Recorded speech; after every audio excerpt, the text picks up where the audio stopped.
ধনী এবং গরিবের মধ্যে পার্থক্যটা কী? আজকে এই বিষয়টা নিয়ে কিছু কথা আপনাদের সাথে শেয়ার করব যে ধনী এবং গরিবের ভেতরে পার্থক্যটা কী আসলে। প্রথমত যদি আমি ধনী একটা পরিবার সম্পর্কে বলি, ধরুন আপনার আত্মীয় স্বজনের ভেতরে অনেক টাকার মালিক, আপনার একজন আত্মীয় আছে অনেক টাকার মালিক, যে চাইলে আপনার মতো 1000 জনকে কিনতে পারবে।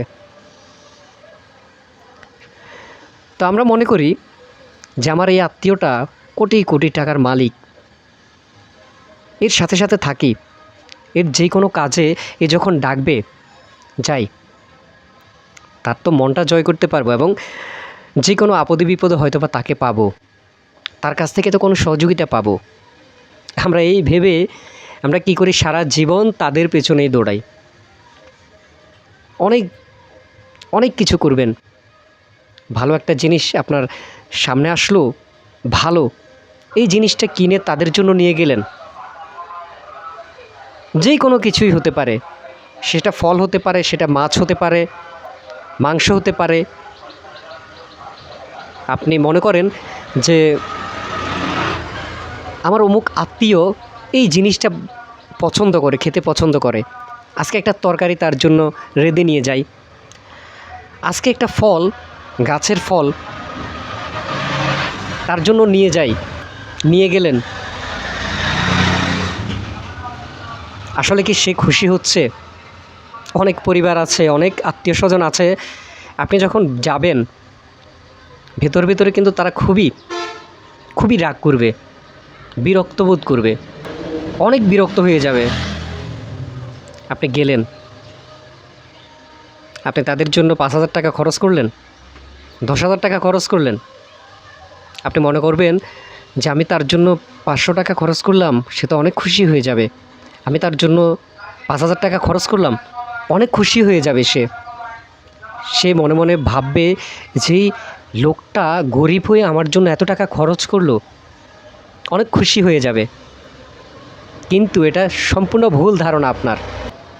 তার টাকা আছে, তার পেছনে আপনি দৌড়ালেন, আপনি নিজের সময় ব্যয় করে তার কাজগুলো করে দিলেন। এরকম অনেক অনেক আছে, অনেক পরিবার, অনেক আত্মীয় স্বজন আছে যাদের কাজটা আপনি নিঃস্বার্থে করে দিলেন। হয়তোবা সেখানে কিন্তু আপনার কিছু টাকা পর্যন্ত খরচ হলো। তা আমরা কিন্তু এটাই মনে করি যে আমরা আমাদের বড়লোক যে আত্মীয় স্বজনগুলো আছে তাদের জন্য যদি কিছু করি, তারা অনেক খুশি হবে, কোনো এক সময় আমাদেরকে অনেক হেল্প করবে, একটা সাপোর্ট দিবে। সম্পূর্ণ ভুল ধারণা। কারণ তাদের কিন্তু আরও বেশি অভাব থাকে। ওই যে হাতির খাওয়া যেরকম, পায়খানাটাও ঠিক সেরকম। তো এই রকম তাদের কিন্তু প্রয়োজন আরও বেশি থাকে। কারণ আমরা মানুষ, একজন মানুষ যদি 1000 টাকা ইনকাম করে, তখন সেই মানুষটা ভাবে যে আমি কীভাবে 2000 টাকা ইনকাম করব, 2000 টাকা করলে কীভাবে 4000 টাকা ইনকাম করব। ঠিক এটাই ভাবে একজন কোটিপতি, চিন্তা করে যে আমার 1 কোটি টাকা আছে, আমি কীভাবে 2 কোটি টাকা তৈরি করব, কীভাবে 2 কোটি টাকা আমার ব্যাংক ব্যালেন্স হবে, এটাই চিন্তা করে। একজনের 5 কোটি টাকা আছে, সে চিন্তা করে কীভাবে 10 কোটি টাকা ইনকাম করব, কীভাবে 10 কোটি টাকা আমার ব্যাংকে থাকবে, এটাই কিন্তু চিন্তা করে একজন বড়লোক আত্মীয়। আর ঠিক এই একই কাজটা কখনোই একজন গরিব করবে না। আপনি সেম কাজটা একজন গরিবের জন্য, একজন গরিব সে প্রতিদিন ইনকাম করে প্রতিদিন খাচ্ছে, এই মানুষটার জন্য একটা বিপদে আপনি যাবেন, দেখবেন সে কীরকম খুশি হবে। একটা বিপদ থেকে তাকে উদ্ধার করে দিলেন, এরপরে তার ঘরে যাবেন, দেখবেন সে কী রকম করবে আপনার জন্য, আপনাকে কোথায় বসাবে, কি খাওয়াবে,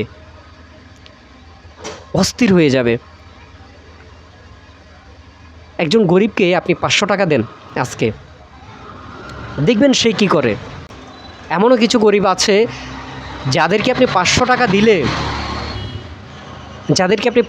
দিলে আপনার সামনে সে কেঁদে দিবে। একটা গরিব মানুষের উপকার করে দেখেন, দেখবেন সেই মানুষটা অপেক্ষায় থাকবে সে কখন আপনার উপকারটা করতে পারবে।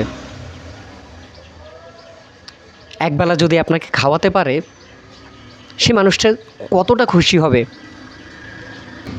যে কোনো কারণে আপনি তার বাড়িতে গেলেন,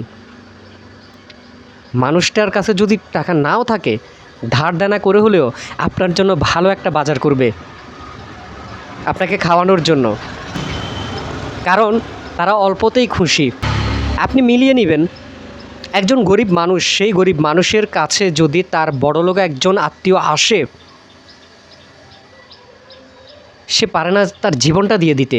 কোথায় রাখবে, কোথায় বসাবে, কিভাবে বসাবে, কি খাওয়াবে।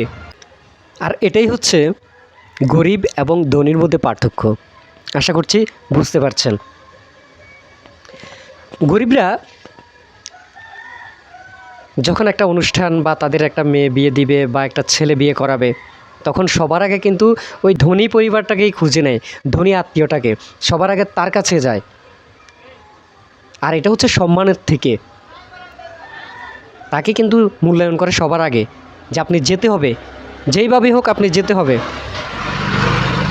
আর ধনীরা কি মনে করে, যে দূর, তারে বললে বললাম, না বললে নাই, আসলে আসলো, না বললে নাই।